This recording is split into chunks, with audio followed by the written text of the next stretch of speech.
no graves.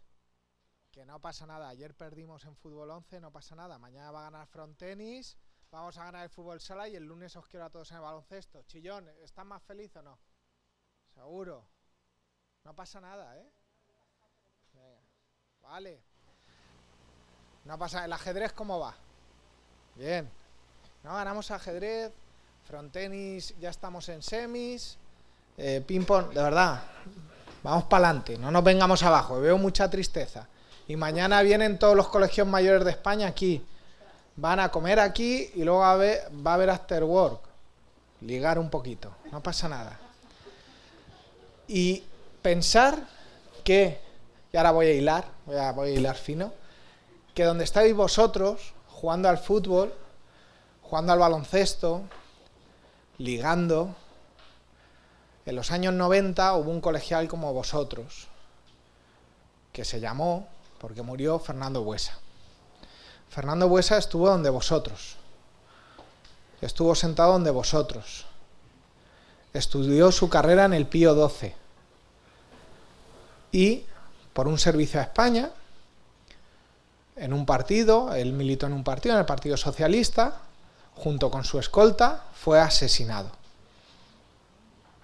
Y era una persona como vosotros, con vuestras ilusiones, con vuestros proyectos. Y por tanto, tanto Juana como yo, cuando nos enteramos, nos cambió el chip. Y quisimos homenajear, o que siempre se recordase, que un colegial del Pío XII, como podría haber sido uno de vosotros, por su servicio, ya no digamos a España, que a lo mejor puede quedar, su servicio a su comunidad, porque ahora hablaremos de Miguel Ángel, por su servicio a su pueblo, a su ciudad, pues fue asesinado vilmente. Y por eso hay que recordar.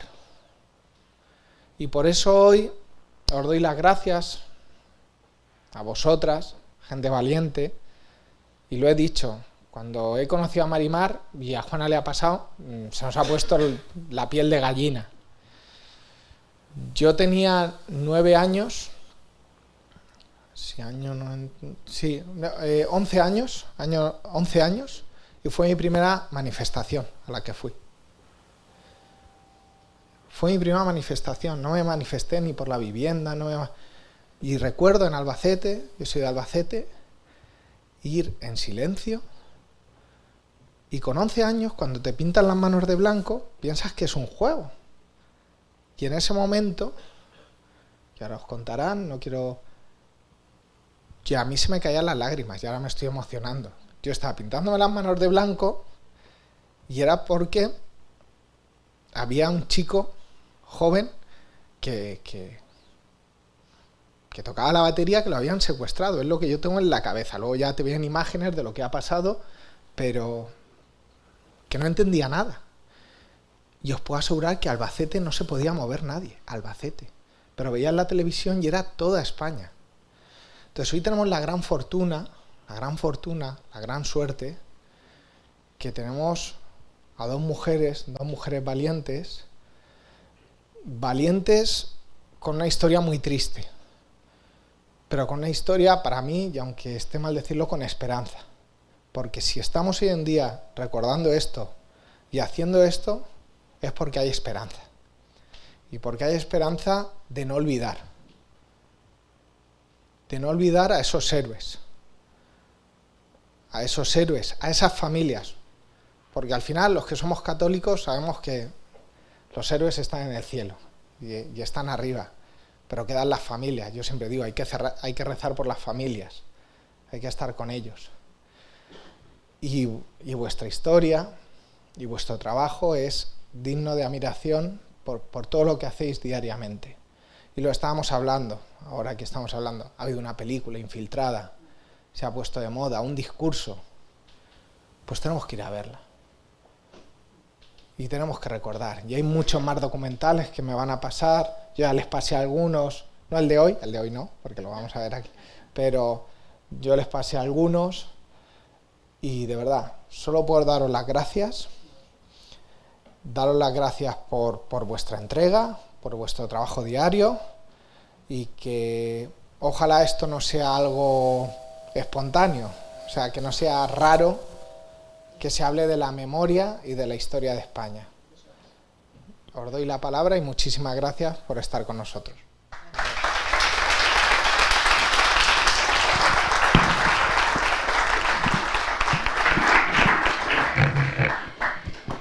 Buenas tardes a todos.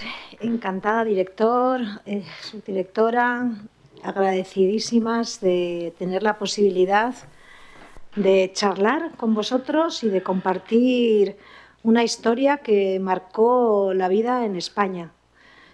Una historia que fue un antes y después respecto a la percepción que los españoles tenían sobre el terrorismo. Una historia que, como recordaba nuestro director, sacó a la calle a 6 millones de españoles. Yo estoy segura que si preguntáis en casa dónde estaban vuestros familiares en aquel momento, os van a contar anécdotas tan cercanas, tan humanas, tan de corazón, como lo que acabáis de escuchar. Y nosotros defendemos, desde la Fundación Miguel Ángel Blanco, que eso es parte de vuestra propia historia. No es algo que vienen a contar dos señoras, bueno, y un poquito más que Marimar, un poquito más señora, dos señoras de algo que pasó hace mucho tiempo y que les afectó y que fue muy triste y que es ajeno. Si un objetivo tienen estas charlas es poder hacer entender, que entendáis que esto os pertenece y que por distintas circunstancias, sería muy largo, hay muchas teorías, no se os ha contado.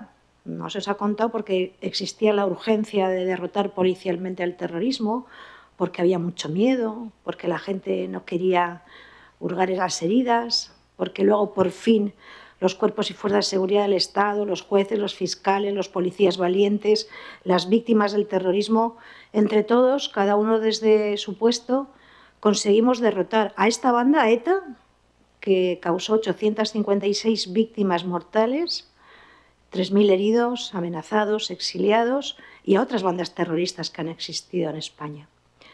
Es bastante paradójico, ¿no?, que tengáis tan poca información y especialmente pues, para nosotros es una grandísima satisfacción hablar con chicos y chicas universitarias, porque es verdad que ahora se está haciendo un gran esfuerzo por llegar a los alumnos de enseñanzas medias en la ESO, en bachillerato.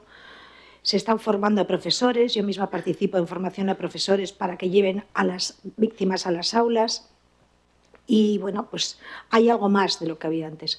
Pero hay una generación, una franja de edad, que es la vuestra, que no ha escuchado a una víctima, que no ha conocido, a no ser que en casa le hayan contado algo, o por una película, o por otra cuestión, una serie de televisión, haya tenido curiosidad. Y bueno, estamos aquí para resolver esto. Esta semana, como se ha recordado, pues es una semana como tantas otras, pues triste, porque mañana mismo, el 14 de febrero, en Madrid, es el aniversario de una persona que fue importantísima. Yo sé que aquí hay gente que está estudiando Derecho o que sueña con ser a lo mejor fiscal o profesor universitario de Derecho o juez o cualquier cosa relacionada con el mundo del derecho. Y fue asesinado en su propia universidad, en la Universidad Autónoma Francisco Tomás y Valiente. Y mañana es el aniversario. Y esto que habéis visto de Manos Blancas es un movimiento que los propios alumnos, esto fue en 1996, que ya sé que para vosotros es hace mucho tiempo, pero no es tanto. En 1996 un terrorista entró en la Universidad Autónoma, fue al despacho de Francisco Tomás y Valiente, una de las personas que se llamó el padre de la Constitución, una persona que fue presidente del Tribunal Constitucional. Además he pasado, viniendo por aquí, he pasado cerca del Tribunal Constitucional y me he acordado especialmente de ello. Pues fue asesinado. Y hubo jóvenes de vuestra edad que se implicaron y que salieron al campus, se pintaron las manos de blanco y nació el movimiento Manos Blancas, que también podéis investigar en redes sociales. Y no solamente por su profesor, sino que ese movimiento cívico, nosotros tenemos una exposición fotográfica que se llama Manos Blancas, estuvo en activo durante varios años. Estamos en Madrid y además es estupendo y muy rico que seáis de muchas partes de España, ¿no? Porque eso tiene que ver con la riqueza de nuestro país, pero estamos en una comunidad, Madrid, que ha sufrido mucho el terrorismo, es la comunidad donde más víctimas del terrorismo existen y hay una sensibilidad especial por cuidar y preservar la memoria. Pero ya para ir enlazando con lo más importante de esta charla, que es el testimonio de Marimar, nosotros defendemos una memoria que no es una memoria solamente que ya sería bueno y positivo, ¿no? Sentimental, porque lógicamente cuando matan a tu padre o matan a tu hermano, yo también soy víctima del terrorismo, mataron a mi padre en 1982 en San Sebastián, en otra época diferente, lo que se llamó la década de plomo, en años donde se mataba a 80, 90. Yo viví con vuestra edad cuando era universitaria y amanecía cada 2 o 3 días con un asesinato. Primero el del jefe de mi padre, luego el de mi padre y el de su escolta. Pero ha habido una evolución. Lo que os decía, podemos entender todos en un mínimo ejercicio de empatía y de cercanía que, claro, cuando matan a tu padre en tal injusticia, porque esto no tiene que ver ni con un accidente ni con una enfermedad, siempre circunstancias así son muy dolorosas cuando pierdes a alguien querido. Aquí hay un plus. Estamos hablando de terrorismo, estamos hablando de fanáticos, estamos hablando de personas, muchos jóvenes también de vuestra edad, que se metieron en ETA para imponer su credo totalitario, para destruir todo lo que tuviera que ver con algo que nos une aquí especialmente, por lo que decía antes, que venís de muchos sitios, ¿no?, con nuestro país que se llama España. Y esto no podemos olvidarlo, que hubo terroristas, que hubo una ideología terrorista que quiso acabar con las libertades públicas de todos los españoles y que hubo víctimas, que en primera fila pagaron un altísimo precio. Nosotros creemos que la memoria debe estar alineada con el derecho a la justicia. No solamente recordamos por solidaridad, que está bien, es bueno, sino para aprender, para recordar y para rendir homenaje a los valores y principios que defienden nuestros familiares. Esto es justicia, justicia social y justicia política y penitenciaria también. Por eso seguimos luchando las víctimas y a lo mejor os ha llegado alguna información a través de redes, os suena algo, ¿no? Los 4 principios por los que luchamos las víctimas es memoria, justicia, verdad y dignidad. No puede haber un duelo, un final del terrorismo digno de tal nombre, especialmente para las víctimas, pero yo creo que para toda la sociedad, si no luchamos por la justicia que se nos debe. Hay más de 300 crímenes sin resolver todavía hoy, de 856 asesinatos, 300 crímenes sin resolver. Y no todos totalmente, porque algunas veces pues, todavía falta información. Tenemos la gran suerte de escuchar a Marimar, hermana de Miguel Ángel Blanco. Miguel Ángel, como decíamos al principio, es un símbolo de todas las víctimas. En Miguel Ángel Blanco, en su mirada inocente de un chico de 29 años asesinado, está mi padre, está Fernando Buesa, está Tomás y Valiente. Es una de las víctimas más recordadas. Y hay estudios que ya empiezan a salir que dicen que si un joven no recuerda quién es Miguel Ángel Blanco, no sabe prácticamente nada de terrorismo. Miguel Ángel se ha convertido en un símbolo. También porque fuimos valientes y dignos. Y toda esta historia tan especial, tan vuestra, os la van a contar ahora mismo en primera persona. Y yo creo que para mí siempre es un lujo escucharla a Marimar y le paso la palabra desde mi agradecimiento.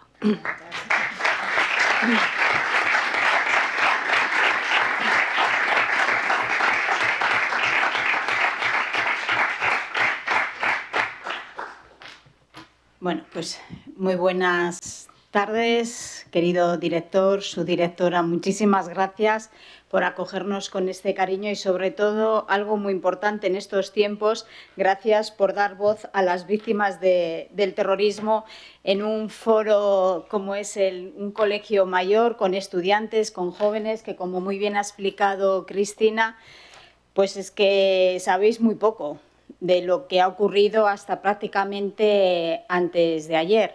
Porque es cierto que si a vosotros os preguntamos por Miguel Ángel Blanco, pues igual os suena algo porque habéis dicho en casa o por alguna noticia que haya podido salir. Si os preguntamos qué sabéis de ETA, pues igual lo resumís en una línea, ¿no? Poco más, cuando ETA ha actuado en nuestro país a lo largo de más de 50 años. Os puede parecer que hablar de ETA es un tiempo, no del siglo pasado, porque sí que es del siglo pasado, pero incluso desde antes de la Guerra Civil, porque como de la Guerra Civil os habla mucho, de Franco os habla muchísimo, pero como de ETA no se habla, pues da la sensación, ¿no?, de que ETA ocurrió, incluso, vamos, casi poco menos que a principios del año 1900. Pues no. Además, yo lo comentaba, en el año en que vosotros nacisteis, ETA estaba en activo, ETA amenazaba, ETA perseguía y ETA asesinaba. El último atentado terrorista aquí en España lo cometieron en el año 2009. En el 2009 ya habíais nacido. Asesinaron a 2 jóvenes guardias civiles de poco más de 20 y tantos años. Estaban prácticamente recién salidos de la academia. Fue en Palma de Mallorca. Su último atentado terrorista de ETA lo cometió en el año 2010, si no recuerdo mal, en Francia, que asesinaron a un gendarme francés. Es decir, que estamos hablando de antes de ayer.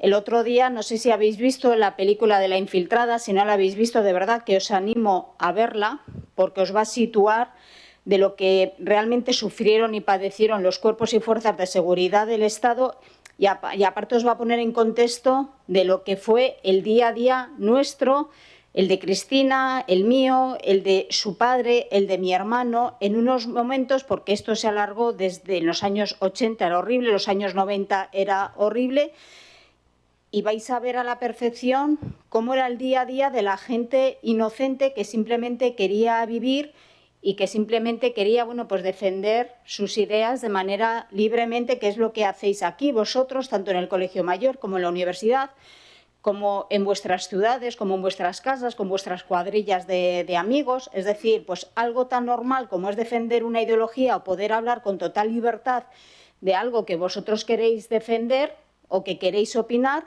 pues en aquellos años en el País Vasco, bueno, pues no se podía hacer, porque no sabías a quién tenías al lado. Tú ibas a tomar un café con un amigo y es que no podías hablar con total normalidad si tú eras una persona que defendía la democracia, que defendía la Constitución, que podías militar o simpatizar en un partido constitucionalista. Bueno, pues hablar con total normalidad, que es lo que podéis hacer ahora vosotros en estos momentos, pues en esos años, en los años 80, los años 90, incluso en los años 2000, pues no lo podíamos hacer en el País Vasco, porque si alguien de al lado en una cafetería o en la calle te escuchaba hablar pues de esa ideología, pues automáticamente formabas parte de una lista negra y, bueno, pues podrían venir primero las pintadas, las llamadas telefónicas, las amenazas, la persecución y lo peor, que es lo que se encontró su padre o lo que se encontró mi hermano, que es el tiro en la nuca. De verdad que os animo a ver la película de La Infiltrada. Os animo a que veáis muchísimas películas. No sé si habéis visto Patria, bueno, pues que también refleja un poco lo que era, que encima que las víctimas en aquellos años, o sea, no es lo que me ocurrió a mí, que luego os contaré, es que en aquellos años que le pasó a Cristina, bueno, pues que ella no lo ha contado, pero que luego lo puede contar. O sea, entonces no podías decir que su padre era tal o que ella era víctima del terrorismo o defender, bueno, ella fue una mujer valiente y rompió aquellos todos moldes, ¿no? Pero es verdad que en los años 80 la víctima encima pues tenía que ser escondida porque había ese mantra de algo habrá hecho, ¿no? Siempre los terroristas, los culpables siempre eran las víctimas y los inocentes eran los asesinos, ¿no? Y por eso, y lo vais a ver también en la película de la Infiltrada, y como decía su productora en ese mensaje tan valiente que hizo en la entrega de los premios Goya, no solamente porque hoy en día hablar de víctimas del terrorismo parece que ser que forma parte de un discurso facha, como hoy ha dicho Santiago Segura, que no sé si lo habéis oído, si no os animo a verlo, que está ya en todas las redes, diciendo ¿qué pasa? ¿Que hoy hablar de víctimas del terrorismo o hablar de ETA ya somos unos fachas? Pues lo vamos a hacer, ¿no? Y ojalá, de verdad, que a raíz de esta película volvamos a poner el foco en las víctimas del terrorismo para que no se olvide, porque es cierto que ahora hay un mantra de que de las víctimas del terrorismo no se puede hablar en lo que ha sido todo nuestro periodo de democracia, cuando, insisto, ETA ha asesinado a lo largo de 50 años, ellos nacen con la justificación de que luchan contra la dictadura de Franco y nada más lejos de la realidad, porque más del 93%, si no me 95% de los asesinatos cometidos por la organización terrorista ETA lo han hecho en democracia. O sea que si ellos se pueden definir es que ha sido una organización terrorista que lo único que ha pretendido es socavar, que lo ha intentado, y acabar con nuestra democracia y no con la dictadura de Franco. Entonces, bueno, pues me parece muy valiente, ¿no? Pues que ahora, pues que en la memoria democrática, ¿no? Que a algunos políticos se les llena la boca hablar de memoria democrática, bueno, pues las víctimas del terrorismo y la historia del terrorismo de España también forma parte de esa memoria democrática. Y sobre todo vosotros, de verdad, tenéis que conocer lo que hemos sufrido y lo que hemos padecido para que valoréis lo que yo os decía, la libertad con la que podéis expresaros, la libertad con la que podéis actuaros, que valoréis la calidad de la democracia que en estos momentos gozamos, con sus defectos y con sus virtudes, pero que la valoréis, porque si hoy gozáis de estos grandes espacios de libertad y de seguridad es gracias a héroes de la democracia, como son todas y cada una de las víctimas del terrorismo, porque como muy bien ha dicho Cristina, todos ellos, periodistas, jueces, fiscales, concejales de partidos constitucionalistas, policías, guardias civiles, gente civil, niños, porque aquí en la Comunidad de Madrid, o sea, aquí atentaban y daba igual, y cuanto más niños cayeran, mucho mejor. Atentaban contra casas cuarteles, como fue la de Zaragoza, donde fallecieron muchísimos niños. En Santa Pola también atentaron contra la casa cuartel de la Guardia Civil, donde falleció una niña de muy poquitos años. Es decir, que a ellos les daba igual, pero ante todo ellos fueron asesinados precisamente porque dentro de sus diferentes ámbitos de actuación o de trabajo, ellos siempre defendían lo mismo, que era la unidad de España y sobre todo este gran país.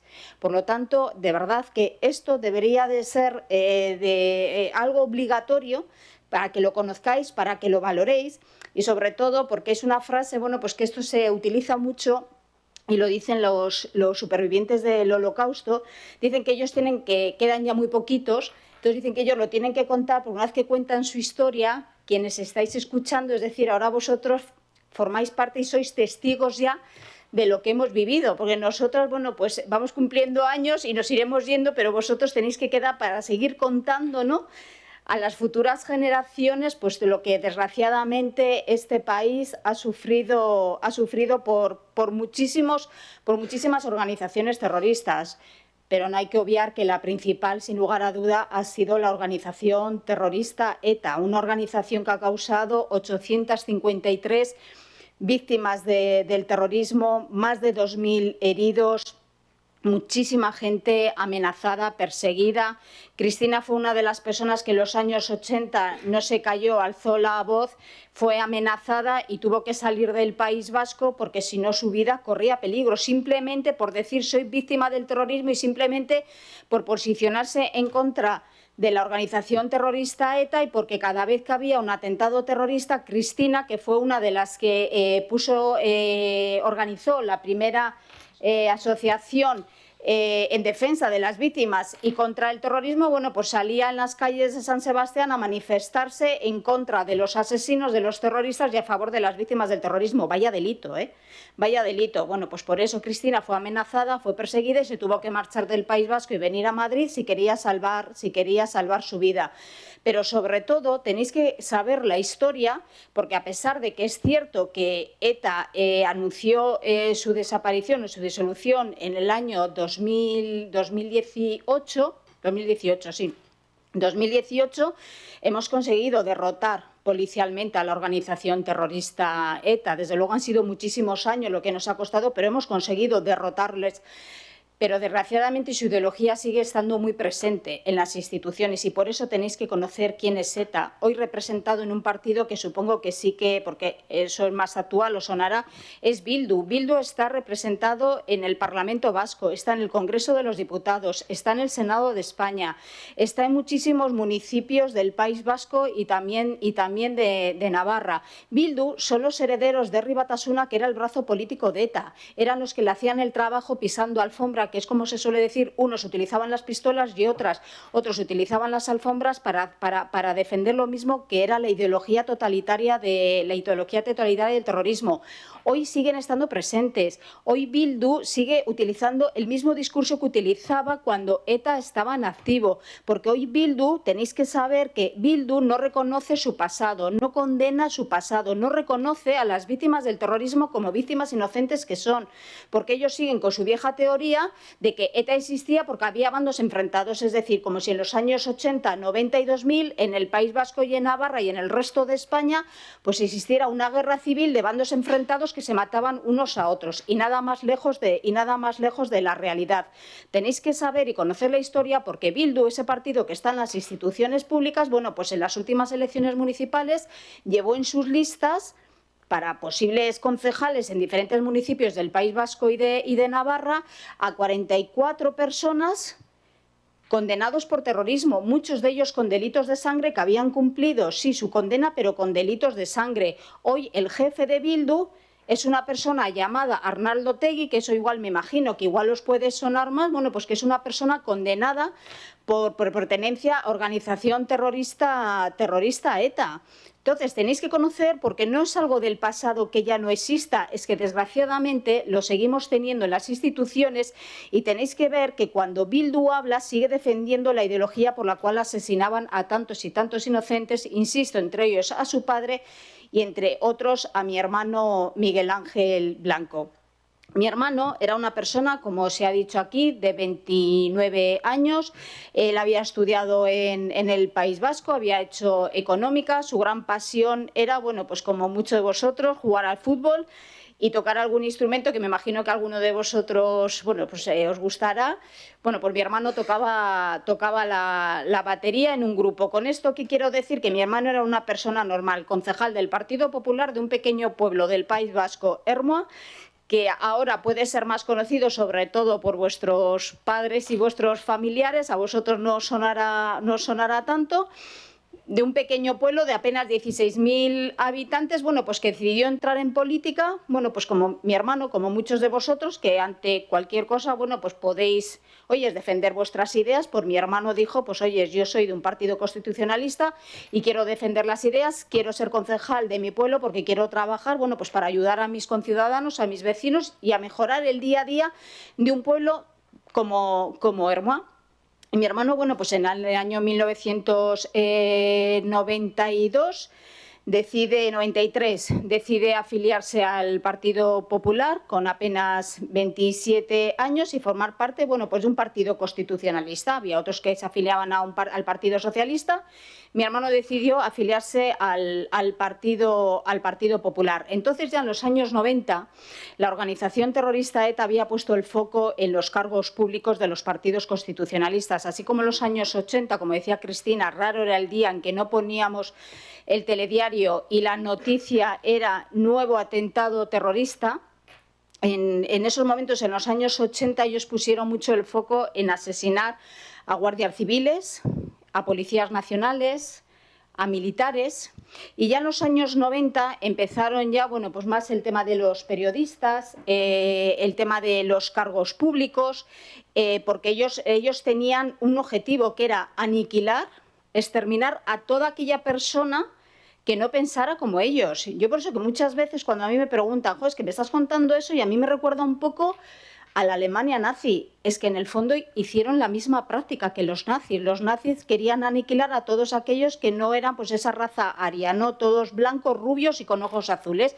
Bueno, pues en este caso querían aniquilar a todas aquellas personas que no pensaban como ellos y defendían sus ideas totalitarias. Toda aquella persona constitucionalista o que defendiera la unidad de España no se merecía vivir, no se merecía tener la palabra y la libertad de expresarte y era aniquilada.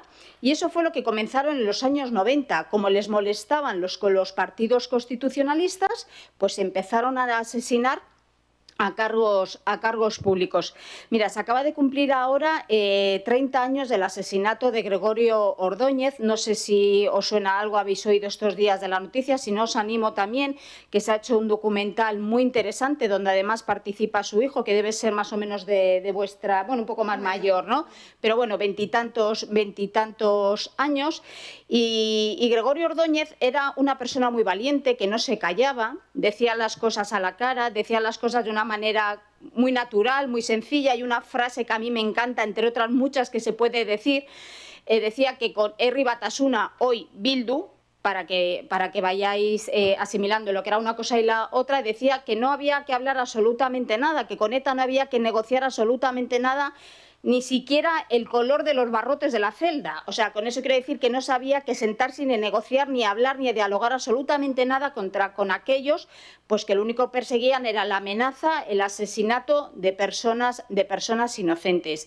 Y era una persona tan valiente que consiguió hacerse con la ciudad de San Sebastián, y en una ciudad donde veníamos de un voto totalmente nacionalista, consiguió dar la vuelta. Incluso en el año, a Goyo lo asesina en el 95, en el año 94 son las elecciones europeas y gana el Partido Popular, gana un partido constitucionalista en una ciudad como San Sebastián, y todas las encuestas daban que él iba a ser el próximo alcalde de la ciudad de San Sebastián. Bueno, pues un 23 de enero, estando en una cafetería con María Sangil en la ciudad de San Sebastián, bueno, pues entró Chapote, que os sonará, entró Chapote, y si vais a ver la película lo vais a ver también.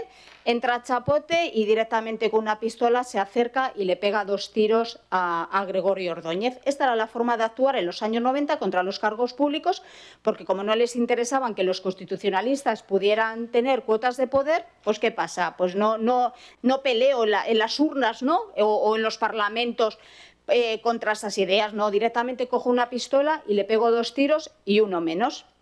Yo recuerdo que mi hermano, ya entonces, bueno, pues él estaba militando en el Partido Popular.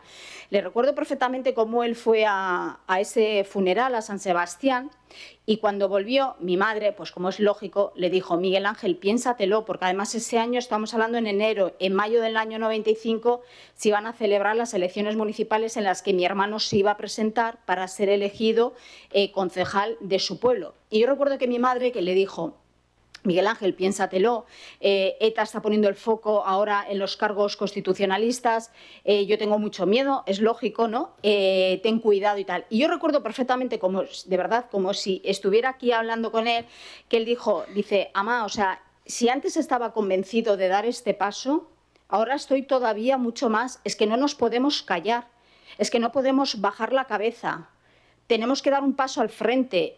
Esta gente no nos puede ganar, es que somos más. Es verdad, ellos hacían mucho ruido con las pistolas y con las bombas, pero los constitucionalistas eran más. Entonces mi hermano ese año, bueno, pues se presenta, como os decía, en mayo del año 95, elecciones municipales, y sale concejal, año 95. Y bueno, pues él era una persona que hacía su vida como cualquier joven de 29 años, con su grupo de música, le encantaba el fútbol, le encantaba salir, sus chicas. Él ya estaba trabajando en un municipio al lado de Ermua, Eibar, bueno, pues como un chico normal, y luego, bueno, pues se ocupaba de su cargo en el ayuntamiento como concejal, llevando los temas de juventud, deporte, bueno, de todas las cosas que a él le apasionaba. Año 97, además ese año, bueno, también hubo varios asesinatos, hubo algún secuestro, bueno, porque es que desgraciadamente ETA no paraba su actividad criminal, insisto, de amenaza, persecución y asesinato. Y llega julio del año 1997, mi hermano, como cada día, cogía un tranvía que unía los 2 municipios, apenas entre Ermua y Eibar, hay como unos 3 kilómetros, Y mi hermano, bueno, pues como todos los días, cogía el tranvía pues para ir a su puesto de trabajo, venía a comer a casa y luego volvía otra vez a la tarde y así. Ese día, un 10 de julio, mi hermano fue a comer a casa, cogió el tranvía. Y claro, es que esto suena raro, claro, ahora es muy fácil con un teléfono móvil. Año 97 no existían teléfonos móviles, o sea, hasta que mi hermano o alguien no llegaba a una cabina de teléfonos o llegaba a un teléfono fijo, no había manera de contactar. Claro, eso es importante decirlo porque luego muchos me dicen, ¿pero por qué por teléfono? Claro, es que había que llegar a un sitio para tener un teléfono, no es como ahora. Bueno, pues mi madre recibe una llamada en el que mi hermano tenía una reunión muy importante a las 4 de la tarde y no había llegado. Dije, bueno, pues igual ha pasado algo con el tranvía. Bueno, y a las 4:20 recibe la misma llamada de sus jefes diciendo que él no había llegado a su puesto de trabajo. Mi madre, que ya sabía un poco, pues conocía todo lo que estábamos viviendo desde hace tantísimos años. Mi madre en ese momento no pensó que le había podido pasar algo. Me refiero de algún accidente o que lo hubieran atropellado, cualquier cosa. Mi madre ya pensó que ETA había podido haber hecho algo con mi hermano. No obstante, yo recuerdo que ella me lo contaba y empezó a llamar a los hospitales. Claro, lógicamente en ningún hospital había ningún registro con ese nombre. Hasta que pasadas una hora recibió la llamada de una persona que además ha estado aquí sentado hablando desde este mismo lugar, el que era entonces ministro del Interior, Jaime Mayor Oreja, porque ya había salido la noticia de que ETA había secuestrado a un concejal del Partido Popular en el que le daba un plazo de 48 horas de vida si el gobierno entonces del Partido Popular, cuyo presidente era José María Aznar, no acercaba a todos los presos de ETA a las cárceles del País Vasco. Y aquí hago un paréntesis para explicaros un poco esto de los presos. Una de las políticas que puso en marcha, además fue un gobierno socialista, como medida de la lucha contra el terrorismo, fue la dispersión de todos los presos de ETA. ¿Qué pasaba? Que antes, cuando pillaban algún preso, algún terrorista, estaban pues en cárceles del País Vasco, bueno, cárceles cercanas, y estaban todos juntos. Entonces se dieron cuenta de que estando todos juntos, ellos seguían trabajando y seguían maquinando la estrategia para seguir cometiendo atentados terroristas. Lo resumo así muy mucho porque si no nos vamos de tiempo. Entonces ellos pensaron, bueno, pues que con la dispersión de los presos de ETA, de los terroristas, es decir, llevándolos a las diferentes cárceles del País Vasco y aislándolos, pues con eso se evitaba también que ellos siguieran, desde luego, organizando y sobre todo, bueno, pues trabajando para seguir asesinando a gente inocente. El secuestro de mi hermano se produce un 10 de julio. 15 días antes teníamos la buenísima noticia que los que tenemos ya un poco más de edad os sonará, si no también os invito desde luego a que investiguéis. Veníamos de la buena noticia de la liberación de un funcionario de prisiones, Ortega Lara. Ortega Lara, no sé si os suena. Ortega Lara fue secuestrado también por la organización terrorista ETA y estuvo más de 530 días metidos en un zulo. Pero cuando digo un zulo, o sea, es que no sé cómo puede ser, de verdad. Un 3x2, mira, no me acordaba. 3x2, no, pero es que además, si algún día vais a Vitoria, ahí está el Centro Memorial de las Víctimas del Terrorismo, donde hay, bueno, pues es un edificio precioso, antiguo, donde, bueno, pues recogen exposiciones, está una de las baterías de mi hermano, bueno, hay un espacio expositorio y tal, está fenomenal. Y una de las cosas que es que de verdad que tenéis que ir a ver es ir a visitar el zulo que hay. Además es una recreación exactamente de cómo era el zulo donde José Antonio Ortega Lara estuvo secuestrado durante más de 530 días. Yo solamente os puedo decir que yo el día que entré estaba la puerta abierta, sabía que podía entrar y salir cuando me daba la gana, o sea, tenía luz de afuera. Entré y os lo juro, se aguanté 7 segundos porque me empezó a entrar una ansiedad que me quería morir. Bueno, pues Ortega Lara estuvo más de 530 días allí metidos y fue gracias a un guardia civil, a la Guardia Civil, que le pudieron liberar porque sus secuestradores estaban dispuestos a dejarlo morir. Bueno, pues a Ortega Lara también le secuestran.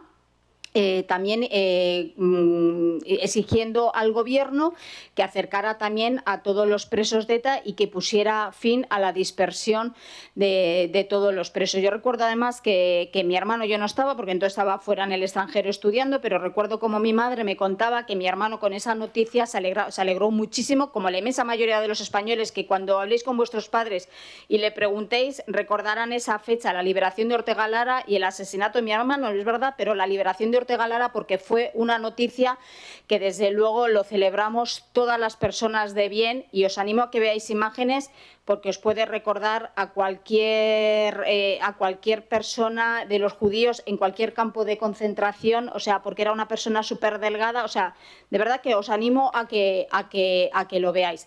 Bueno, pues con esa buenísima noticia en la que todos celebrábamos, porque fue una victoria del Estado de Derecho frente a los asesinos, porque no consiguieron su objetivo, que era ni acercar a los presos de ETA, ni a doblegar a un gobierno, ni a todo un país, ni sobre todo dejarle morir, que era el objetivo de ETA, dejar morir a Ortega Lara. Bueno, pues hubo un comunicado de uno de los jefes de ETA en el que decía que la borrachera, ¿no? Algo así era, que la borrachera nos iba a durar muy poco. Es decir, que la alegría y la felicidad de todos... La resaca, ¿no? Que la borrachera nos iba a durar muy poco porque nos iba a llegar la resaca. Eso fue precisamente la frase que dijeron. Lo que venían a decir es celebrar, que ya veréis lo que os va a pasar. Y que ya veréis lo que os va a pasar fue que a los 15 días, bueno, pues secuestraron a mi hermano Miguel Ángel Blanco. En ese momento, el de Ortega Lara era un plazo... pues que no le pusieron plazo, o sea, era pues eso, intentar doblegar al Estado de Derecho, a un gobierno en esa cesión, y a mi hermano sí, a mi hermano le pusieron un plazo de 48 horas. Durante esas 48 horas pues tuvieron lugar, como muy bien decías, las mayores movilizaciones en toda España. En toda España. ¿Por qué? Porque por primera vez, hablo del año 1997, o sea, mi hermano era la víctima 778, o sea, quedaros con cifras porque, claro, veníamos ya de muchísimos años, de muchísimas víctimas del terrorismo.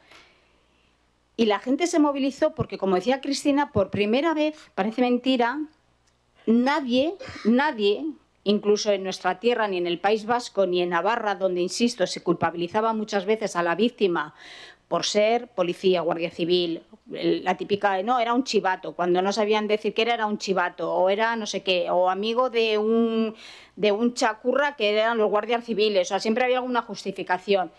Pues por primera vez, hablo del año 1997, es decir, prácticamente antes de ayer, nadie buscó una justificación a ese secuestro y a lo que iba a ser esa pena de muerte, porque eso fue una pena de muerte anunciada. Todo el mundo vio la inocencia de un joven de tan solo 29 años que no había hecho absolutamente nada. Y la sociedad española, ella en el año 97, con una democracia plenamente instalada, no podíamos permitir una pena de muerte a un joven, insisto, de tan solo 29 años. Y eso fue lo que movilizó a todos los españoles de bien. Incluso en el País Vasco y en Navarra, donde desgraciadamente no se habían producido masivas manifestaciones, sí que con los años habían aumentado, pues de pasar a ser poco menos que 5 o 10 personas en las concentraciones, a ver ya manifestaciones como fue tras el asesinato de Gregorio Ordóñez. Pero por primera vez en el País Vasco y en Navarra, todos salieron a las calles para exigir la liberación de Miguel Ángel Blanco, pero sobre todo con esas manos blancas exigían también que un gobierno no podía ceder al chantaje de unos asesinos. Y eso fue el clamor a lo largo de esas 48 horas. Por primera vez hubo una explosión de unidad como nunca antes y desgraciadamente como nunca después. Porque allí no había ideología, daba igual si eras del PNV, daba igual si eras del Partido Popular, daba igual si eras del Partido Socialista, porque allí éramos todos contra ETA y contra Herri Batasuna. Durante 48 horas, o sea, la gente, sobre todo muchos jóvenes de vuestra edad, de verdad que si veis imágenes, había muchísima gente de vuestra edad. En una de las exposiciones que tenemos desde la Fundación Miguel Ángel Blanco hay una foto de gente joven, pues puede ser de vuestra edad, poco más mayor, en la manifestación en Bilbao, con las manos en su nuca y decían: ETA, aquí tienes mi nuca. Levantaron la voz por primera vez, año 97, insisto. Los españoles y muy especialmente los vascos perdimos el miedo a ETA. Fuimos capaces de enfrentarnos a ellos. No les teníamos miedo. Es que eso fue lo que se consiguió en el año 97. Fue un clamor político y social que fue lo que se denominó el espíritu de Ermua. Que eso también hoy pues en muchos documentales se habla, en muchísimos artículos. Muchas veces, no sé si escucháis a la presidenta de la Comunidad de Madrid, Isabel Díaz Ayuso, que alega mucho a ese espíritu de Ermua en estos momentos tan críticos de la política que estamos viendo, de tanta crispación, ¿no? Ella muchas veces habla también de ese espíritu de Ermua porque fue ese momento de unidad y de firmeza contra ETA, pero sobre todo contra todo aquel que defendía a la organización terrorista ETA. Es que yo recuerdo la frase de uno de los párrocos de allí de mi pueblo, que fue pues el que nos dio la comunión, nos bautizó, y decía: es que lo que ha conseguido tu hermano es que si antes, y es verdad, por una acera se cruzaba el asesino, el terrorista, ¿no? Un terrorista y una persona normal y corriente, ¿no? Que no defendía las ideas del asesino, el que se bajaba por miedo era la persona normal y el que pasaba por la acera era el asesino. Y dices que tu hermano ha conseguido que sea al revés, que el que se baje sea el asesino, el terrorista, y la persona que circule por la acera sea la persona normal que defiende su libertad, ¿no? Pues eso consiguió. La verdad es que yo jamás me cansaré de dar las gracias. Yo os pido que cuando habléis con vuestros familiares que les dé las gracias, porque estoy convencida que salieron a la calle y que se movilizaron para intentar salvar la vida de mi hermano Miguel Ángel Blanco. Todos pensábamos que aquellas masivas movilizaciones, incluso hubo cartas de presos de ETA exigiendo la liberación de mi hermano, pero no porque les diera miedo, no porque les diera pena a mi hermano, no, todo lo contrario, porque ellos sabían que las consecuencias, como así fue verdad, las consecuencias que iban a tener el asesinato de mi hermano contra ellos iba a ser peor que si conseguían liberar a mi hermano Miguel Ángel Blanco. No era por otro motivo, o sea, no veáis la más mínima bondad a ningún asesino, porque ya os digo yo que no la tienen. Pasaron las 48 horas. Y pues el plazo terminaba el sábado 12 de julio a las 4 de la tarde y a las 4:20, pues en un municipio muy cercano de San Sebastián, en Lasarte, pues una persona que paseaba por un monte escuchó unos disparos y efectivamente se acercó y era el cuerpo de mi hermano con apenas un hilo de vida.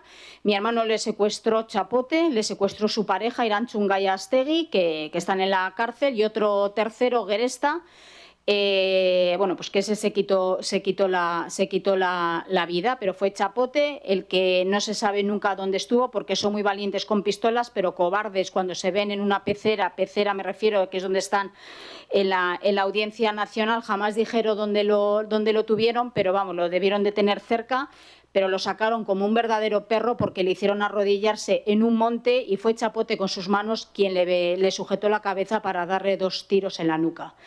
Eso es Chapote, que lo habréis oído muchas veces con esa famosa frase de que te vote Chapote, y su pareja Irantzun Gallástegui, insisto, que en estos momentos están en la cárcel.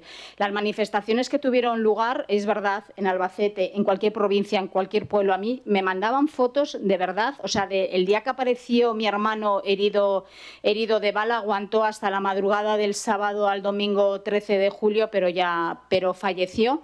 Yo he visto imágenes de la solidaridad de la gente en una playa, ponerse todo el mundo de pie y a lo largo de la playa hacer una fila y todos cogidos de la mano llorando. Yo esas fotos las he visto. O cómo la gente me ha contado de que ese día, era un sábado, había muchas bodas, como tras conocer la noticia del asesinato de mi hermano, la boda se paralizó, se recogieron todos los platos, no tocó la música, no hubo absolutamente nada. Con estos 2 ejemplos lo que quiero decir es que es verdad, el asesinato de mi hermano, o sea, traspasó a la propia familia, al propio municipio de Ermua, a la propia comunidad autónoma del País Vasco, o sea, incluso traspasó las fronteras de España, porque yo tengo telegramas que me llegaron incluso hasta de Australia, pero con esto quiero decir que al final mi hermano entró y formó parte de todas las familias de bien de toda España, porque lo vivieron como algo que era como un hijo, como un hermano, como un familiar más, y que al final era como una derrota, ¿no?, de que no habíamos conseguido liberar a una persona inocente con una pena de muerte anunciada, es que no nos podíamos permitir una pena de muerte anunciada, que fue lo que le impusieron a mi hermano, insisto, con tan solo 29 años. A raíz del asesinato de mi hermano, como os decía, ese espíritu Uderma consiguió aplicar las leyes que más han hecho en la derrota por el terrorismo, sobre todo la ley de partidos, una ley que consiguió ilegalizar, que eso ahora que diréis, ilegalizar, y o sea que los que están ahora en el Parlamento estuvieron ilegalizados, pues sí, una ley de partidos que consiguió ilegalizar el entonces brazo político de ETA, que era Herri Batasuna. Se les asfixió económicamente, dejaron de tener muchísimo apoyo social, que para ello eso era algo primordial. Prácticamente conseguimos aniquilar a la organización terrorista ETA. No pudo ser porque vinieron años en los que intentaron por parte de otras opciones políticas intentar la vía de la negociación, y yo siempre he dicho, cuando tú negocias con una organización terrorista lo único que haces es alargar su existencia porque les estás poniendo un balón de oxígeno, ¿no? Y así fue, ¿no? Cuando prácticamente en el año 2003 teníamos una ETA prácticamente acabada, insisto, no tenían representación en el Parlamento porque se les consiguió ilegalizar, no se podían presentar a las elecciones, no tenían dinero, no tenían apoyo social. Pero desgraciadamente, se alargó la agonía de todos los españoles, insisto, hasta el año 2010, que es cuando ellos cometen el último atentado terrorista. Y esto es importante que lo conozcáis, porque es verdad que hubo un tiempo en el que fue posible la unidad frente al terror, donde se marcó una línea roja, como os decía antes, donde con aquellos que no condenaban el terrorismo, que no reconocían el daño causado, que no reconocían a las víctimas del terrorismo como víctimas inocentes que eran, no se podía negociar, no se podía sentarse a dialogar absolutamente nada. Insisto, lo tenéis que conocer, porque hoy en día, insisto, Bildu está en el Parlamento. Bildu hoy en día es un partido que decide muchas de las políticas que nos afectan a todos los españoles, y eso es algo que desde luego a nosotros nos parece increíble, porque no se puede blanquear ni se puede tratar por igual a un partido que, insisto, que ni ha pedido perdón, siguen defendiendo las mismas políticas en los parlamentos que defendían cuando ETA asesinaba, y siguen sin reconocer al padre Cristina o a mi hermano como víctimas inocentes que son igual que todas y cada una de las víctimas del terrorismo. Pero sobre todo tenéis que conocer la historia, porque aunque a pesar de que digan como ETA ya no existe en el País Vasco, hay una normalidad total como la que puede haber aquí en Madrid, pues tenéis que saber que eso es totalmente mentira. Porque en el País Vasco hay muchísimos municipios, sobre todo de Guipúzcoa, también de Vizcaya y sobre todo en Navarra, que ahora están poniendo mucho el foco en Navarra. Todavía al decir que uno que es del Partido Popular o si es de Vox o tal, o es de UPN si es de Navarra o lo que sea, pues todavía puede tener una serie de consecuencias. Al hijo del que ha sido presidente del Partido Popular en el País Vasco, Carlos Iturgaiz, jugando un partido de fútbol, que es un chaval un poco mayor de vuestra edad, jugando un partido de fútbol, pues le amenazaron de muerte. Al presidente de Nuevas Generaciones de Álava en la Universidad de Vitoria, pues le pegaron una paliza. Tenéis que saber que hoy en día los terroristas, cuando salen de la cárcel porque han cumplido su condena o porque les han abierto la puerta, que eso es otro tema político, que eso lo dejamos para otros foros, que desgraciadamente está ocurriendo también en el País Vasco, pues son recibidos en sus municipios como verdaderos héroes. Ellos le llaman gudari, soldado, que es en castellano. O sea, y es lo que no puede ser recibido por niños, por gente joven como vosotros, pues que aplauden que este terrorista haya estado no sé cuántos años en la cárcel porque ha cometido no sé cuántos asesinatos. Eso está ocurriendo en estos momentos en el País Vasco. O como, por ejemplo, es que no les dejan ni descansar de muertos. Por ejemplo, Fernando Buesa. Contra la tumba de Fernando Buesa, que está en Vitoria, han atentado muchísimas veces. Mi hermano, por ejemplo, no pudo estar enterrado en su municipio porque a le rompían el cristal de la tumba, le tiraban las flores, le hacían pintadas y finalmente mis padres decidieron llevarlo a Galicia, que era donde eran mis padres. Mi hermano no puede ni siquiera estar enterrado en el País Vasco porque ni muerto lo han dejado descansar en paz y tiene que estar en Galicia. Esto es la realidad de lo que vivimos hoy en el País Vasco y por eso lo tenéis que conocer. Y tenéis que conocer que aparte de la memoria democrática que os cuenten que está muy bien y de la guerra civil y de Franco y de todo lo que os cuenten está fenomenal, porque tenéis que conocer la historia, pero hombre, tenéis que conocer también lo que ha sido la historia más reciente de nuestro país, 50 años de azote terrorista y como decía, y con esto acabo, la productora de la infiltrada, es que la película está basada en los años 90, o sea, aunque suene un poco lejos, pero de verdad que es antes de ayer. O sea, estamos hablando de los años 1995, 97, 98, que es cuando ella consigue bueno, acabar con el comando Donosti. Tenéis que ser conscientes de que cuando vosotros nacisteis ETA estaba en activo, que hasta el año 2018, eso sí que es prácticamente antes de ayer, que ellos anuncian su disolución, ETA era una realidad, pero sobre todo tenéis que conocer la historia, insisto, porque hoy hay gente que sigue defendiendo que matar estuvo bien, que se alegran de todas y cada una de las víctimas del terrorismo y que, por ejemplo, como el asesino de mi hermano Chapote, que saldrá desgraciadamente muy pronto de la cárcel, se siente tremendamente orgulloso de haber secuestrado, torturado y asesinado a mi hermano, a Gregorio Ordoñez y a otras tantas víctimas del terrorismo y que no siente el más mínimo arrepentimiento. Bueno, yo ya me callo y ahora, bueno, pues si tenéis alguna pregunta, desde luego estaremos encantadas de contestaros. De verdad que muchísimas gracias por vuestra atención.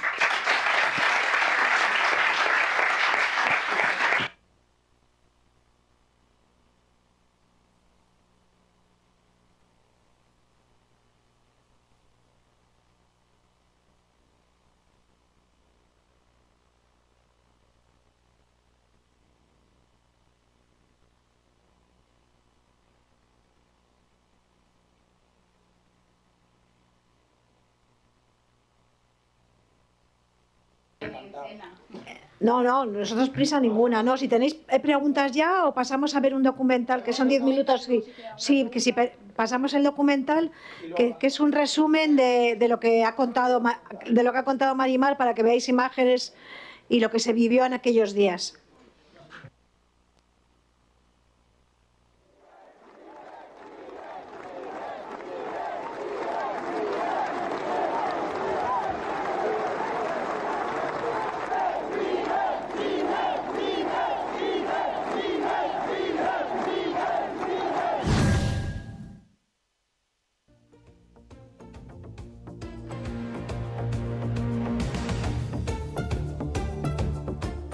Hola, bienvenidos a Madrid Directo. Qué poco tiempo ha durado la alegría. Tan solo 9 días después de la doble liberación de José Antonio Ortega Lara y de Cosme del Cló, ETA ha vuelto a hacerlo. Hace apenas 20 minutos llegaba la noticia de un nuevo secuestro a las redacciones.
perdido la ilusión y la esperanza de que Miguel vuelva a casa, porque un ser humano no puede tener un futuro de 48 horas. Anhelamos y confiamos en que Miguel esté pronto con nosotros, porque te esperamos, Miguel. Señoras y señores, según la agencia Europa Press, la persona que ha sido hallada en Lasarte con un disparo en la cabeza está muerta y se trata del concejal Miguel Ángel Blanco. Disculpen ustedes, me corrigen en este momento lo que está diciendo el Ministerio del Interior. Disculpen ustedes porque estamos recibiendo simultáneamente varias comunicaciones. Seguro que es Miguel Ángel Blanco Garrido la persona que ha sido encontrada con un tiro en la cabeza en Lasarte, pero no está muerto, todavía mantiene las constantes vitales. Llego a casa con una tensión terrible, me estoy quitando los zapatos, llego sobre las 5:10 o 5:05 de la tarde y me llama la policía municipal y me dice bueno, pues ha habido un aviso de unos que estaban por la zona de que han oído unos tiros y me imaginé, sí. Nos han confirmado que Miguel Ángel ha sido asesinado.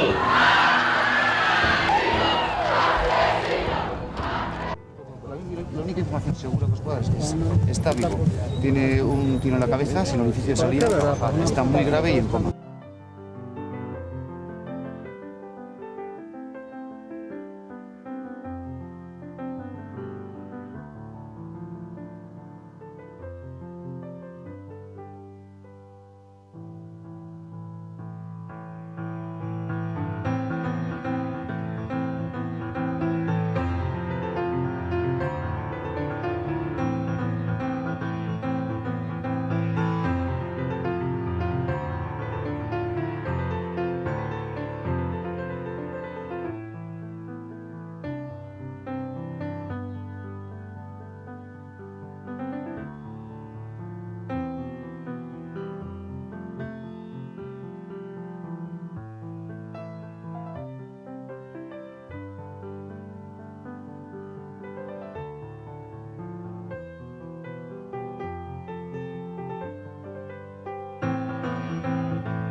el dolor de la familia Blanco Garrido y su angustia durante estos días es el dolor de nuestra familia y es el dolor que ha sentido unánimemente todos los españoles que amamos y respetamos la vida y la libertad.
Bueno, un poco impactante. Yo os cuento dos anécdotas bonitas de este documental dentro de, pues, de la historia, ¿no?, tan tremenda que cuenta. La música, que es un poco reiterativa, ¿te acuerdas? Una pianista, una chica joven en Málaga, después de ver una exposición nuestra, que en aquel momento se llamaba, era otra exposición en pie de foto, se fue a casa y compuso la pieza. Y la pieza es original de una chica que tocaba el piano, que compone la pieza y nos la regala a la fundación. Por eso hay mucha esperanza. Me ha gustado lo que ha dicho el director al principio, ¿no?, porque sabemos que lo mejor del ser humano también lo provocó Miguel Ángel. Bueno, y tantas anécdotas que podríamos comentar. Y luego habéis visto la foto esta de los besos, que a lo mejor os ha llamado la atención. Esta es una foto que recuperó la fundación de un freelance, de un fotógrafo que se fue a Ermua en aquellos días y que sacó fotos de concretamente esta y otras, pero esta nos gustó especialmente porque los vecinos, entre otras muchas cosas, los vecinos de Miguel Ángel y de Mar, entre otras muchas cosas que habéis visto, estar vigilia, ir a misa, poner velas, concentrarse cerca del portal de la casa, pues inundaron todo el pueblo con la cara de Miguel Ángel y espontáneamente la gente, bueno, pues por Ermua pasamos muchísimas personas. Bueno, pues es una síntesis, un resumen de la solidaridad, el cariño, la empatía, el horror, la repugnancia que ocasionó Miguel Ángel, lo que estaban cometiendo contra él, ¿no? Y entonces es un documento histórico. O sea, no es un fotomontaje ni es una foto que se haya hecho después. Y ahora estamos totalmente abiertas a que lo que queráis. A ver quién se atreve ahora, ¿eh? Ir pasando.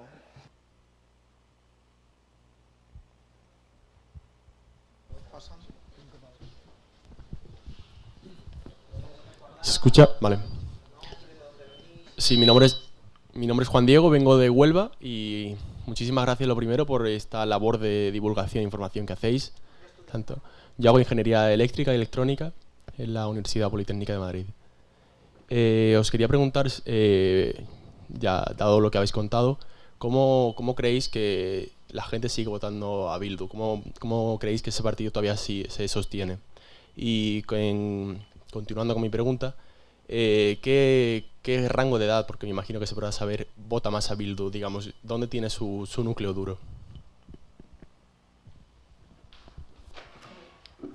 ¿Por qué votan a un partido como Bildu? Porque, a ver, sigue teniendo sus votantes y empiezo por la segunda pregunta, de gente mayor que conoce de dónde viene Bildu, sabe lo que representa Bildu y que ellos están totalmente a favor de ellos, en cual hay un porcentaje de gente mayor fiel votante de Herri Batasuna, hoy llamado Bildu, y luego por otro lado tiene un porcentaje muy alto de gente joven que vota a Bildu. ¿Por qué votan a Bildu? Pues porque en el País Vasco y en Navarra pues les ven un partido pues progre, de izquierdas, que gente joven, que habla de temas que pueden afectar y os puede interesar a los jóvenes, también a los que no somos tan jóvenes, pero como la vivienda, el medio ambiente, el tema de el ecologismo, temas que pueden atraer. Y como no conocen el pasado de Bildu, pues porque si en el resto de España se conoce muy poco, os puedo asegurar que en el País Vasco y Navarra no se conoce nada, pero no por falta de interés, que también, sino de manera interesada, para que allí precisamente pues no se conozca cuál ha sido el pasado de Bildu y que allí siga calando la idea de la vieja teoría del conflicto de bandos enfrentados, que es lo que siempre han defendido y que, insisto, a día de hoy siguen defendiendo. En las últimas elecciones, que compiten con la presidencia, la lehendakaritza, lo que decimos allí, del País Vasco, han competido entre el PNV y EH Bildu, hasta el punto de que han empatado en el número de escaños. Gobierna el PNV porque ha sacado unos pocos más votos que Bildu, pero tienen el mismo número de escaños entre el PNV y Bildu, y yo estoy convencida que en las próximas elecciones podemos tener a Otegi, a una persona similar como Otegi, es decir, a una persona condenada por terrorismo, y si no, que siga aplaudiendo el terrorismo, como presidente del gobierno del País Vasco. Pero la franja de edades, yo creo que es eso, ¿no? Los más mayores, y luego también la gente muy joven, que es gente en estos momentos muy fiel. Los hijos de los del PNV de toda la vida, votantes del PNV, son los que están votando a Bildu. ¿Por qué? Porque al PNV ya lo ven como un partido más carca, más antiguo, y en cambio a Bildu le ven como un partido joven, con aire fresco, no conocen su pasado, hablan de las cosas que les interesa, y si encima eres de izquierdas, pues ¿para qué quieres más? Que voy a votar a Bildu. Por completar, yo creo que no hemos dicho, podemos estar todos orgullosos, y vosotros también, todos los españoles, de que hemos derrotado policialmente a muchas bandas terroristas y en especial a ETA. Ha habido muchísimo sacrificio por parte de los cuerpos y fuerzas de seguridad, de los jueces, los fiscales, los políticos que se decidieron quedarse y no se fueron, todo lo que hemos venido reflejando. Pero yo creo que en eso coincidimos, Mari y yo, y otros muchos vascos comprometidos. No les hemos ganado políticamente. Políticamente han ganado ellos. ¿Por qué? Porque es evidente, y esto se refiere a los datos. El constitucionalismo ha ido en declive, el Partido Socialista y el Partido Popular están a la baja, y han conseguido que se identifique al buen vasco como el vasco nacionalista. El constitucionalismo no ha conseguido, porque lo ha tenido muy difícil. No lo ha conseguido porque han sido perseguidos, exterminados, no se podían llenar listas, no se podían hacer mítines, todos los cargos públicos con escolta. Imaginaos lo que es hacer política ahí y el mérito que ha tenido. Y ellos han tenido, la sociedad les ha regalado el voto. A veces por desconocimiento de los más jóvenes, y a veces porque la gente, y algún día se estudiará que no hay suficiente, no sé si aquí quiere alguien dedicarse a la psiquiatría, pero la psiquiatría social tendría mucho que ver en esto. La gente se apunta a caballo ganador. La gente no se apunta a los que van perdiendo. ¿Pero por qué? Por comodidad, porque no quiere problemas, porque... ¿Se entiende un poco esto? Y además porque vende más ser nacionalista, tienes la vida más cómoda, mucho más cómoda. Porque decir, yo lo veo, bueno, y además le pasarán otras muchas cosas, bueno, creo que lo ha dicho además, ¿no? En determinados ambientes tú no puedes decir que votas al PP o que te sientes vasca y española. Yo tengo muchas amigas de San Sebastián, bueno, San Sebastián se ha matado a casi 100 personas. Proporcionalmente a la población es la ciudad de España donde más se ha matado. La segunda Madrid, o la primera Madrid, en términos absolutos, pero es la capital de España. Es que en Madrid somos 170.000 habitantes y se ha matado a 100 personas. El voto nacionalista siempre ha estado altísimo. Y el constitucionalismo ha hecho lo que ha podido. Y luego ha habido un corrimiento del Partido Socialista que se ha acercado al nacionalismo, y eso es evidente. Eso es evidente. Entonces, cada vez hay menos que defienden el sentimiento libre y soberano de poderse sentir vasco y español. Y entonces la gente sigue esa inercia, ¿entendéis? Y si no sabes la historia, si mola mucho, pues es que te vienen con el pendientito de la oreja y ser moderno y te hablan de ecología y de feminismo. Es que en Vitoria, que era la capital, que ha vivido además la familia de Mari allí, y ha sido la capital y la provincia Álava menos nacionalista, y ha ganado Bildu en Vitoria, primera fuerza política. Y eso es un problema político de gran calado, porque ellos han ganado. Ellos han ganado políticamente. Por supuesto que hubieran querido aniquilarlos a todos y conseguir muchas más cosas, y afortunadamente no lo han conseguido. Pero políticamente las víctimas estamos excluidas. Esto es el caso evidente, porque a mí me gusta siempre aportar datos para que se entiendan bien las cosas, ¿no? Yo me fui por amenazas, Mar por otras circunstancias, también vivió con escolta por ser cargo público. 200.000 vascos nos hemos ido. No podemos garantizar que esos 200, se dice más, no hay estudios, hay aproximaciones, no hay investigaciones serias. Por eso, en este ámbito universitario que también nos une a todos, es importantísimo que se investigue sobre esto.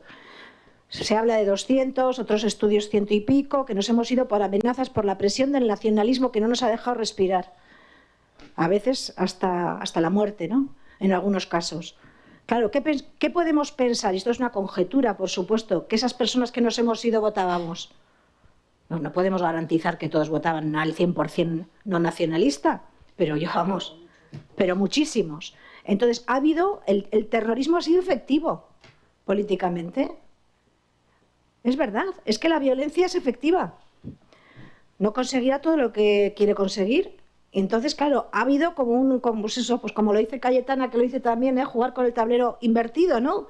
Unas condiciones muy malas unos y otros unas condiciones muy buenas. El nacionalismo. ETA jamás ha matado a ningún nacionalista por el hecho de ser nacionalista. Esto es un hecho. Lo mismo que no ha matado nunca a ningún sacerdote. Eso sería para otra charla. ¿Cómo se ha portado la Iglesia vasca con las víctimas? Entonces es una prueba evidente. La oposición estaba amenazada, estaba aportando víctimas, vivía con escolta, y los que gobernaban, los que manejaban el dinero, los que tenían todo el poder nacionalista, vivían mucho más tranquilos. Fijaros qué anomalía, ¿no? Para que valoréis también el mérito de los que soportaron eso. Miguel Ángel y tantos otros, Buesa, por supuesto, y tanta gente que siguió ahí defendiendo la democracia y el derecho al voto, pero un voto mermado, un voto en unas condiciones muy complicadas. Y entonces, bueno, esta es la realidad de los hechos que os planteamos, para que simplemente tengáis más conocimiento, más criterio, y luego, pues, libremente podáis opinar. Te hemos contestado, ¿no? Más o menos. Gracias. Bueno, yo soy Guillermo, soy de San Sebastián, estudio ADN y CADE, y bueno, quería decir que a mí lo que habéis dicho de la parte vieja y tal, de Gregorio Ordóñez, que fue justo al lado del Bar Sport y tal, bueno, que eso que me jode, que al final es un conflicto que se vive prácticamente casi a diario. Yo tengo muchos amigos que no, algunos sí que les han zurrado, pero rollo por llevar una banderita, ¿no? Sí, por llevar una banderita tal, luego te vas a la parte vieja, todo preso a quechera, serpientes y hachas, y curriñas, tal, banderas de Palestina, tal, todo por ahí. Y bueno, la pregunta que quería hacer es que esto es algo con lo que yo hablo mucho con mis padres, que me interesa mucho, la verdad, que cómo es posible que con Otegi, que es un terrorista al cargo de Bildu, ¿cómo no ilegalizan ese partido? Es una duda que no consigo resolver. Gracias. Sí, no, muy claro, vamos, y me encanta que con lo joven que eres, que describas y sobre todo que cuentes, o sea, que cuentes aquí a los compañeros, no solamente en la universidad, sino que vosotros conozcáis, o sea, simplemente por el hecho de decir allí en San Sebastián o en el País Vasco que te consideras vasco y español o que llevas una pulsera, lo que es algo normal, ¿no? Llevar la pulsera con la bandera española, oye, todos deberíamos sentirnos orgullosos, ¿no? De ser españoles. Claro, pues ya está, pues por eso efectivamente, o sea, es que eres perseguido, eres insultado, o sea, a mí cuando me dicen, pero si tú ya puedes ir al País Vasco con total normalidad, porque lo que es normal, que hoy estemos aquí una víctima hablando con vosotros con total libertad, o sea, esto en el País Vasco es inviable, o sea, esto es impensable, que nosotros entremos en un colegio mayor o en un instituto, porque también vamos a institutos a dar charlas a los chavales de bachillerato. O sea, eso allí es impensable. O sea, eso es impensable. Que tú vienes aquí a hablar de ETA, que eso ya has pasado. Yo siempre digo lo mismo, ¿no? Digo, de ETA no se puede hablar, ¿no? Ahora, como ETA ya has pasado, de ETA no se puede hablar. En cambio, de Franco, como tomamos todos los días vinos con él, pues hablamos todos los días de Franco y todos los días tenemos a un gobierno con Franco en la boca. No es por entrar en política, pero simplemente es para que veáis, es verdad. O sea, de ETA no se puede hablar. Si tú haces un discurso en los Goya hablando de víctima, eres un facha, pero de Franco se puede hablar todos los días y no pasa absolutamente nada, ¿no? Bueno, pues esto es la normalidad esta, la que dicen que hay en el País Vasco, pues como muy bien ha descrito vuestro compañero, pues desgraciadamente no la hay. Cristina y yo, pues habrá diferentes lugares de Navarra y del País Vasco en el que no podamos ir, o sea, nuestra vida no corre en peligro, pero nuestra dignidad y nuestra integridad física sí. Oye, ya a nadie nos gusta ir a cualquier municipio que te insulten o que te llamen de todo. A mí hace 2 años en mi pueblo, en Ermua, después de todo lo que habéis visto, de todo lo que se consiguió, pues fui a un homenaje de mi hermano, que ahí siempre se hace un acto cada 12 de julio en mi pueblo, y a mí un señor, de repente estaba pasando por la plaza y un señor que me insultó. Me dijo que yo qué hacía allí, que yo era una fascista, que me fuera de mi pueblo. Entonces yo me giré y dije, esto es una... Como era de lejos, digo, esto es algún joven, digo, pues de estos que no conocen y tal, y ya estamos con el discurso de fachas. ¿Joven? Me giro, una persona de 70 años, es decir, que era plenamente consciente de lo que había pasado, de lo que se había vivido en Ermua, y quién era yo, y me estaba llamando facha por estar en mi pueblo, paseando por la plaza de mi pueblo. Esto ha pasado hace 2 años, ¿eh? O sea, no os estoy hablando del documental no, ha pasado hace 2 años. En el aniversario de mi hermano, y esto desgraciadamente es una realidad en el País Vasco, en el País Vasco cada día. Y luego también una cosa, es que antes también, hilando un poco con la pregunta de antes de que por qué no también había tanto voto de Bildu, es que claro, es que también los jóvenes, entre que no se le cuenta nada, ¿no? No se le cuenta, no, los jóvenes allí, si aquí tenéis poca idea, allí pues menos, porque en las escuelas y todo pues no se estudia, no se conoce y aparte no interesa, ¿no? Y encima luego veis que por parte de un gobierno se les trata también, se sienta a negociar, se cede con ellos, se pactan leyes, la memoria democrática, una ley de memoria democrática en la que no tiene cabida la voz de las víctimas del terrorismo.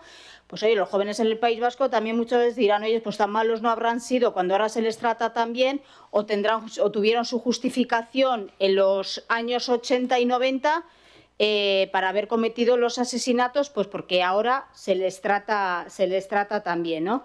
La verdad es que lo que estamos viviendo en el País Vasco no es para nada normal. Desgraciadamente, lo que has contado del día a día, eso es lo que sucede. El llevar una bandera española en las calles del País Vasco pues te pueden insultar, o el llevar, pues no sé, cualquier cosa, o el hablar libremente y decir algo de un partido constitucionalista o defender simplemente o mencionar la palabra España, pues ya puede ser víctima de un insulto o más allá de una agresión, y esto es la realidad de lo que hay en el País Vasco en estos momentos. Bueno, me alegro de saludarte. ¿Cómo te llamabas? ¿El que es de Donosti? Ah, Guillermo, sí. Hola, pues nada, encantada especialmente. Pues son los dos de una ciudad maravillosa que os invito a conocer. Bueno, como toda Euskadi, por supuesto. Esta realidad está soterrada, ¿eh? Vosotros vais allí y a no ser que os metáis en la parte vieja o vayáis con alguien que os cuente cosas y tal, vais a ver, bueno, que todo el mundo está encantado de conocerse. San Sebastián ahora ya no caben los turistas. Es algo del que yo me alegro mucho, ¿no? Pero esto también es parte de la realidad, de lo que se ha vivido y las víctimas seguimos existiendo. Seguimos estando allí. Yo te voy a hacer una valoración muy personal de la pregunta concreta que has hecho: ¿cómo es posible que el señor Otegi no esté ilegalizado y sus marcas políticas? Sí. Bueno, pues porque negoció, además negoció él. Porque nosotros acabamos de hacer un documental, lo tenéis en la página web de la Fundación, que se llama Los Baglietto, una familia vasca, que la última parte... Bueno, ahí cuenta cómo casi se exterminó al centro-derecha en los años 80 en el País Vasco. Se mataron a cantidad de cargos públicos ahí.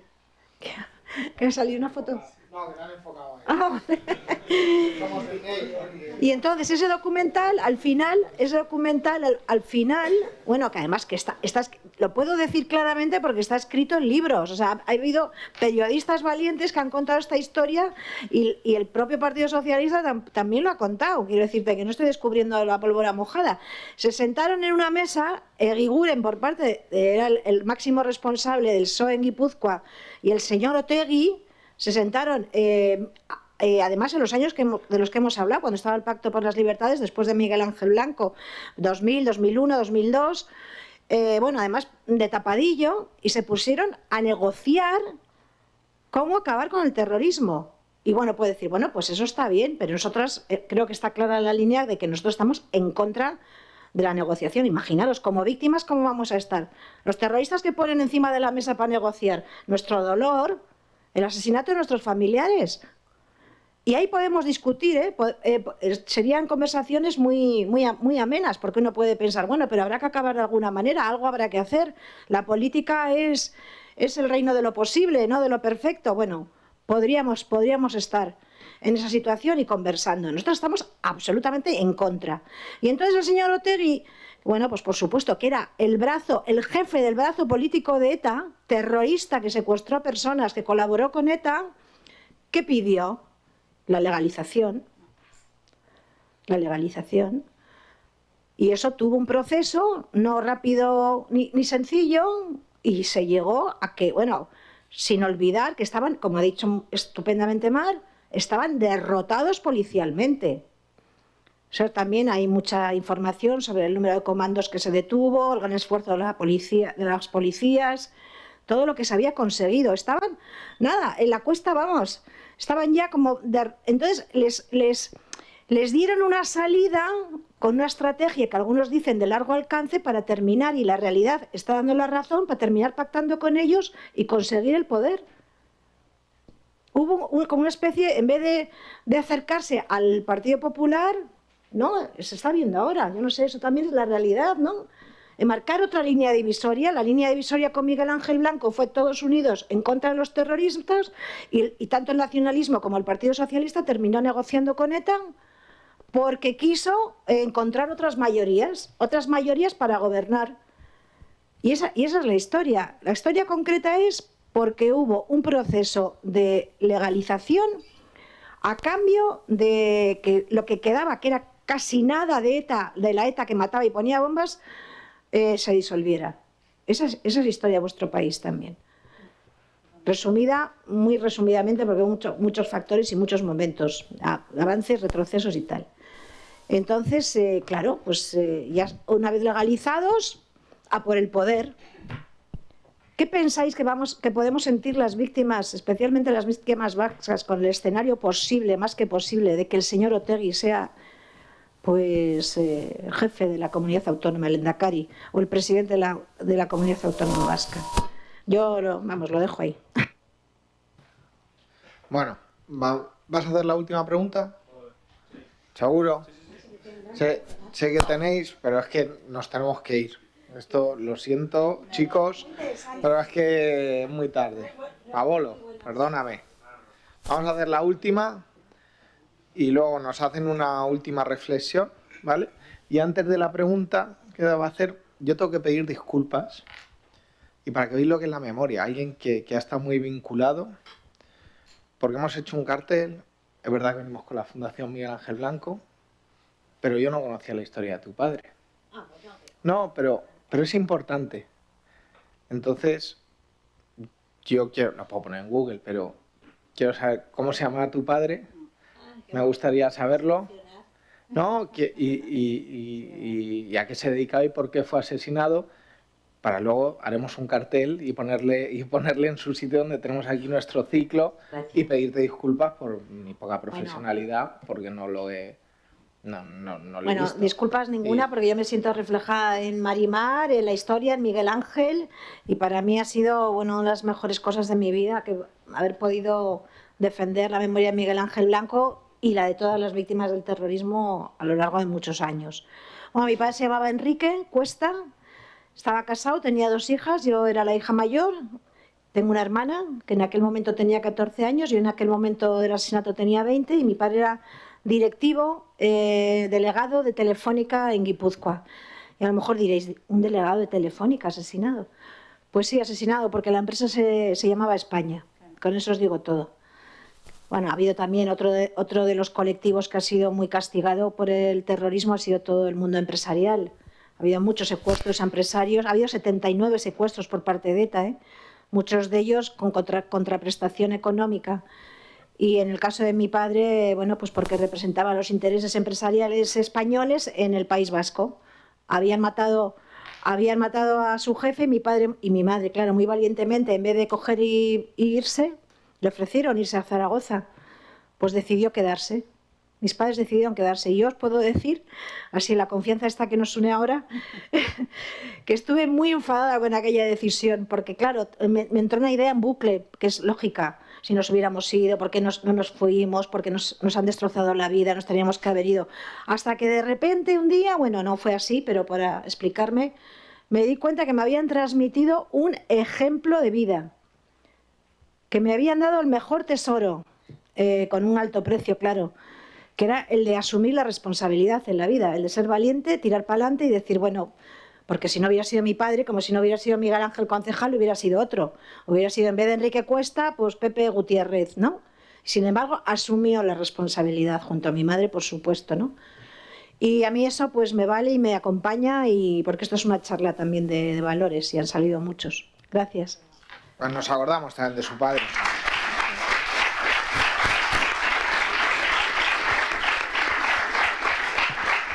Ya puedes tener la mejor pregunta porque nos vamos ya. Que tiene que cenar, claro. Ponte el micro. Bueno, yo soy Jorge, soy de Alcoy, un pueblito de Alicante. Y nada, mi pregunta era que, teniendo en cuenta que aparte de ver la película de La Infiltrada y tal, que qué podríamos hacer nosotros, los jóvenes, que dentro de unos años estaremos en cargos importantes aquí en España y tal, esperemos, para no olvidar la memoria de todos esos afectados por los terroristas de ETA y eso. Pues de manera muy breve, para que os dé tiempo a cenar, a ver alguna serie e ir a dormir, que mañana hay universidad. Creo que van a salir, jueves. Ah, bueno, claro que es jueves. Pues nada. Lo que os he dicho al principio, sois testigos de la historia más reciente de nuestro país. No dejéis nunca de contarlo. Mañana, cuando estéis con vuestros amigos, cuando estéis en la universidad, no dejéis de contarlo. No dejéis de ver películas que no os van a adoctrinar, que esa es otra, que hay determinados partidos que ahora dicen que cuando las víctimas vamos por los colegios o por las universidades vamos adoctrinando. Yo creo que no he adoctrinado a nadie, absolutamente a nadie. Yo simplemente he contado lo que ha sido mi triste experiencia y también mi visión crítica, que creo que tengo el derecho y el deber y la obligación de denunciarlo cuando veo que por parte de un gobierno se está tratando muchísimo mejor a los asesinos de los cargos constitucionalistas que a otros partidos constitucionalistas. Creo que tengo el deber y la obligación de denunciarlo aquí y donde tenga un micrófono. Y cuando os ocupéis cargos públicos o cargos importantes, o sea, con los representantes de ETA ni agua. O sea, yo ahora lo digo, yo soy senadora del Partido Popular Y yo pues tengo la educación de saludar a todo el mundo, excepto a los senadores de Bildu. O sea, es que ni les miro a la cara, ni los buenos días, ni adiós, ni hola, porque me producen tal rechazo que es que me supera el poder ni siquiera mirarlos a la cara. O sea, simplemente esa lección y sobre todo defender. Mi mensaje es que jamás os escondáis, que jamás bajéis la cabeza, siempre con la dignidad, por supuesto, y siempre dentro de los valores constitucionales, que jamás os escondéis, que jamás os calléis, que siempre defendáis y que luchéis y que peleéis siempre desde los valores democráticos por aquello en lo que creéis.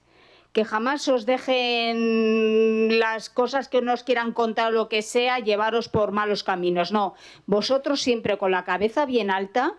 Eso es una lección que me dio a mí mi hermano. Mi hermano cuando iba de su casa al ayuntamiento, él tenía que soportar insultos. Claro, que le llamaban facha, le llamaban fascista, le llamaban de todo, le insultaban, le amenazaban y una serie de cosas. Iban los plenos, iban los vecinos de Ribatasuna y a los plenos a insultarle, pues como a mi hermano, que mi hermano no era ejemplo de nada, igual que los otros cargos constitucionalistas. Pero mi hermano jamás se cayó, mi hermano jamás agachó la cabeza y eso es una lección que a mí mi hermano siempre me lo dijo. Tú adelante siempre, con la cabeza bien alta defendiendo, y es lo que he hecho siempre, por eso también me tuve que ir del País Vasco, porque tampoco me callaba y no me callo. Os puedo asegurar que ahora en el Senado y en donde me tengo un micrófono no me voy a callar y siempre voy a defender de manera desde luego correcta, educada y democrática, voy a defender no solamente los valores de mi hermano sino los valores constitucionales y sobre todo la dignidad de este país que no se merece ser pisoteada por aquellos que desde luego negocian y le dan mayor valor a la palabra de unos asesinos y cómplices de asesinatos como Bildu que a la palabra de partidos que han sufrido el acoso, la amenaza y el tiro en la nuca de quienes ahora precisamente mandan desgraciadamente mucho en nuestro país. Sobre todo defender la dignidad, los valores democráticos y sobre todo defender este Estado democrático que tanta sangre, sudor y dolor nos ha costado desde luego conseguir y llegar hasta este momento.